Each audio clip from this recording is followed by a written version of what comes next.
quand on fait un abri, il faut être attentif à tout ce qu'il y a autour de nous, observer ça à quoi ça peut me servir, ainsi de suite. Et là, tout près, je viens tomber sur un arbre, un tremble qui est son écorce, tout en train de se défaire. Ça, c'est un des petits morceaux. En voilà un plus grand.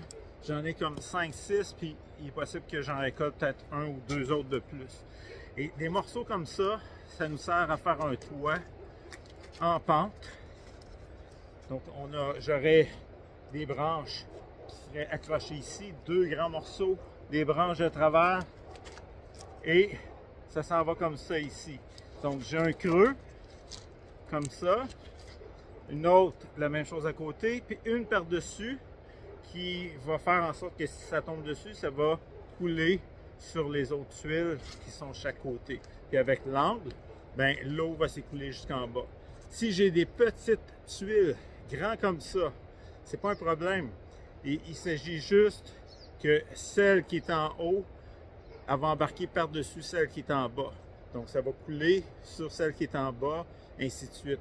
C'est pour ça que je peux faire un très long toit, même avec des petits morceaux.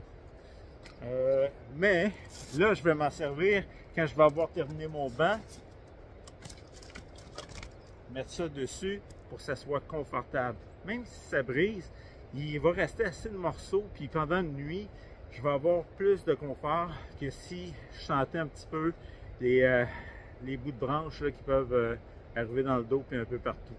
Fait que si je prévois pas de pluie, j'ai pas le temps de faire un toit, c'est ça que je ferai. Suite à l'abaissement de ce côté-là de mon banc, ben, je vais faire un deuxième test, voir s'il est aussi confortable.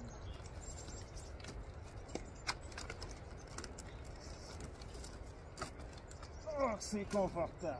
Oh, mon Dieu! Tellement confortable! Mais c'est assez confortable pour passer une nuit. Je peux accoter mon bras là, c'est parfait. Ça complète pas mal l'abri banc de parc. Et puis, il reste mon toit ici à ma gauche à compléter, isoler le mur. Pour isoler le mur à ce temps-ci d'année, il nous reste de la neige. On a des feuilles mortes qu'on peut utiliser, mais également des branches de sapin. La mousse, pas tellement. Il y a encore trop de neige là, sur les roches, puis ainsi de suite. Mais pour les branches de sapin, il s'agit de les tourner, les twister, avant de les rentrer entre les bûches. De cette façon-là, la pression fait en sorte qu'elles ne tomberont pas facilement. Si vous faites juste prendre des branches puis les rentrer dans les craques, ben juste le mouvement de vous lever, bouger un peu le mur, ben ça va faire qu'elles vont tomber. Donc c'est important de les twister avant de les entrer à l'intérieur. Mais sinon, tout ce que vous pourriez avoir, peut-être une bâche, ben ça pourrait venir au-dessus aussi, puis derrière votre mur pour vous protéger du vent.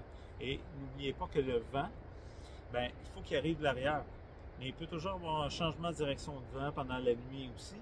Et on se réserverait un espace pour pouvoir faire un deuxième, un troisième mur et peut-être juste un mur de protection contre le vent devant soi. C'est pas un mur réflecteur parce que notre mur réflecteur, c'est le mur qui est derrière nous. C'est pour ça qu'on veut un feu tout près, que la chaleur passe en dessous du banc, longe le mur et nous réchauffe en même temps. Bonne survie tout le monde!